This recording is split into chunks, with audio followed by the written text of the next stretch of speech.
നമസ്കാരം. യുവതി വീഡിയോ പങ്കുവച്ചതിനു പിന്നാലെ ജീവനൊടുക്കിയ ദീപകിന്റെ അപ്രതീക്ഷിത വിയോഗത്തിൽ വിങ്ങിപ്പൊട്ടുകയാണ് വീടും നാടും. ലൈംഗികാതിക്രമം നടത്തിയെന്ന യുവതിയുടെ ആരോപണം സമൂഹമാധ്യമത്തിൽ പ്രചരിച്ചതിനു പിന്നാലെയാണ് അപമാനം സഹിക്കവയ്യാതെ ആ യുവാവ് ആത്മഹത്യ ചെയ്തത്. സംഭവത്തിലിതാ പ്രതികരണവുമായി നടിയും ഡബ്ബിംഗ് ആർട്ടിസ്റ്റുമായ ഭാഗ്യലക്ഷ്മി രംഗത്തെത്തി. സമൂഹമാധ്യമങ്ങളിലൂടെ തെറി വിളിച്ചവരും യുവാവിന്റെ മരണത്തിന് ഉത്തരവാദികളെന്ന് ഭാഗ്യലക്ഷ്മി പറഞ്ഞു. വീഡിയോ പ്രചരിപ്പിച്ച സ്ത്രീയും സമൂഹമാധ്യമങ്ങളിലൂടെ തെറി വിളിച്ചവരും അയാളുടെ മരണത്തിന് ഉത്തരവാദികളാണെന്ന് ഭാഗ്യലക്ഷ്മി പറയുന്നു. വ്യക്തമായ ചോദ്യമില്ലാതെ അയാൾക്ക് പറയാനുള്ളത് കേൾക്കാൻ അവസരം പോലും നൽകാതെ നിശബ്ദമായി ഒരു ജീവൻ നഷ്ടമായെന്നും ഇവർ കൂട്ടിച്ചേർത്തു.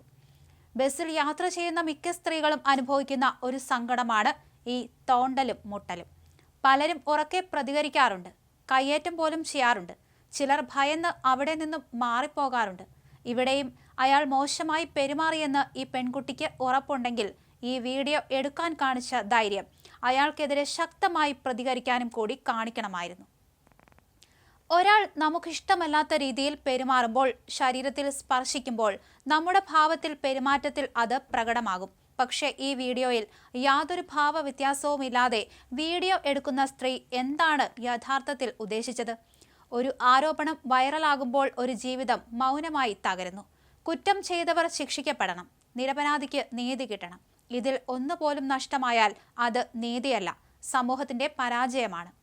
ഒരാളുടെ നിരപരാധിത്വം തെളിയിക്കാൻ, വിശ്വസിപ്പിക്കാൻ ആ വ്യക്തിക്ക് സ്വന്തം ജീവൻ നൽകേണ്ടി വരുന്നു.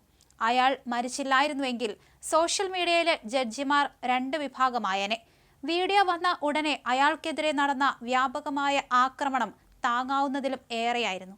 അങ്ങനെയാണ് അയാൾ ജീവനൊടുക്കിയത്. അപ്പോൾ ആ പെണ്ണിനും അവരുടെ വീഡിയോ കണ്ട ഉടനെ താഴെ വന്ന് അയാളെ തെറി വിളിച്ചവരും അയാളുടെ മരണത്തിന് ഉത്തരവാദികളാണ്. കാള പെറ്റു എന്ന് കേൾക്കും മുമ്പ് കയറെടുക്കുന്നത് സമൂഹ മാധ്യമത്തിൽ സ്ഥിരം കാണുന്ന കാഴ്ചയാണ്. വൈറലാകാൻ വേണ്ടി എന്ത് നെറുകേടും കാണിക്കുന്ന ചില മനുഷ്യരുടെ കൂട്ടത്തിൽ ചില സമൂഹ മാധ്യമങ്ങളും ഉണ്ട്. വ്യക്തമായ ചോദ്യമില്ലാതെ അയാൾക്ക് പറയാനുള്ളത് കേൾക്കാൻ അവസരം നൽകാതെ നിശബ്ദമായി ഒരു ജീവൻ പോയി, ഭാഗ്യലക്ഷ്മി പറഞ്ഞു. കഴിഞ്ഞ ദിവസമാണ് ദീപകിനെ ഗോവിന്ദപുരത്തെ വീട്ടിൽ തൂങ്ങി മരിച്ച നിലയിൽ കണ്ടെത്തിയത്. വീട്ടിൽ അച്ഛനും അമ്മയും മാത്രമാണ് ഉണ്ടായിരുന്നത്. രാവിലെ വിളിച്ചപ്പോൾ വാതിൽ തുറക്കാത്തതിനെ തുടർന്ന് നാട്ടുകാരെത്തി വാതിൽ ബലമായി തുറന്നു. അപ്പോഴാണ് ദീപക് മരിച്ചതായി കാണുന്നത്.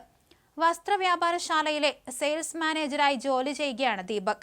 ബസ്സിൽ വെച്ച് ഒരു സ്ത്രീയോട് അപമര്യാദയായി പെരുമാറിയെന്ന തരത്തിൽ ദീപകിന്റെ വീഡിയോ പ്രചരിച്ചിരുന്നു.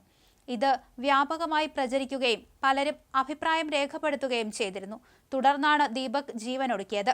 അതേസമയം ഈ യുവതിക്കെതിരെ ബന്ധുക്കൾ രംഗത്ത് വന്നു. തിരക്കുള്ള ബസ്സിൽ വെച്ച് യുവതി ചിത്രീകരിച്ച വീഡിയോ സോഷ്യൽ മീഡിയയിൽ പ്രചരിച്ചതിനു പിന്നാലെ കോഴിക്കോട് സ്വദേശി ദീപക് കഴിഞ്ഞ ദിവസം രാവിലെയാണ് ജീവനൊടുക്കിയത്.